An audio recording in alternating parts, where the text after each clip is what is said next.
বন্ধুরা, এটা দেখছেন আমরা একটা বাগান বিলাস গাছের ডাল থেকে করা বাগান বিলাস। এটা গত জুন মাসে আমি ঠিক বর্ষার সময় একজনের বাড়ি থেকে একটা ডাল এনেছিলাম। দেখুন, সেই ডালটা আমি দুটো ভাগ করে কেটে নিয়ে এই আমার একটা ভাঙা টবের মধ্যে বসিয়ে রেখেছিলাম। তো এটা হচ্ছে আপনার ধরুন ফেব্রুয়ারি মাসের প্রায় শেষ, আজকে 24 তারিখ। তো এই সময় এসে আমি ভাবছি এই ডাল দুটোকে আলাদা করে দেবো, যেহেতু গাছ তৈরি হয়ে গেছে, দেখুন নতুন ফুলও চলে এসছে। মানে আমি আশা করিনি 1 বছরের মধ্যে এত সুন্দর ফুল আসবে। তো কোনো রকম ক্ষতি না করে আমার টবটা, যেহেতু প্লাস্টিকের টব, এই দুটোকে আলাদা করে দেবো। মাঝখান দিয়ে আলাদা করে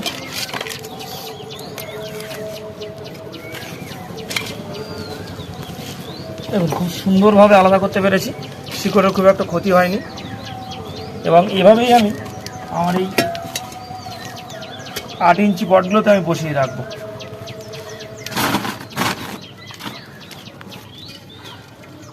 তো বন্ধুরা, আপনারা চাইলেন যারা বাগান বিলাসের ডাল থেকে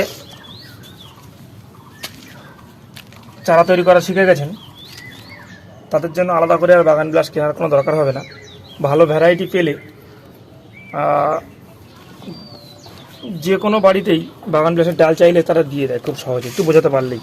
তো আমার যে সমস্ত বাগান বিলাসগুলো আছে বিভিন্ন ভ্যারাইটির, বেশিরভাগই এভাবেই তৈরি করা। আমি আর একখানা বাগান বিলাস আপনাদের দেখাচ্ছি।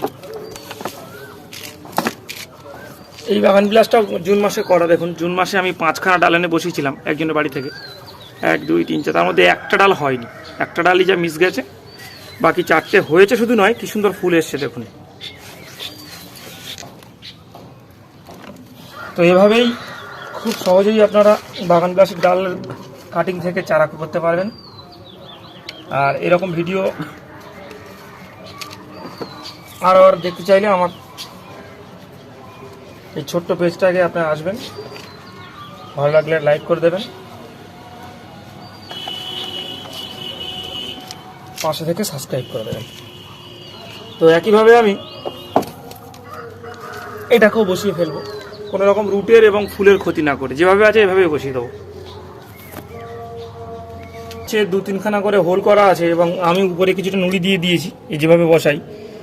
এবং আমার তৈরি মাটি আগে থেকে তৈরি করা ছিল, এই জন্য পড়ার কিছু নেই। এতে হাড় গুঁড়ো, ভার্মি কম্পোস্ট, গোবর সার, সমস্ত কিছু যা যা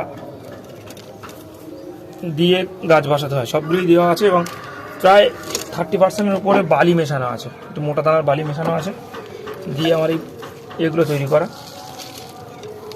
তো এই গাছগুলো আমি কিছু ফুল কেটে দেবো। এটা সামনেই মার্চ মাস, আবার নতুন করে গজাবে।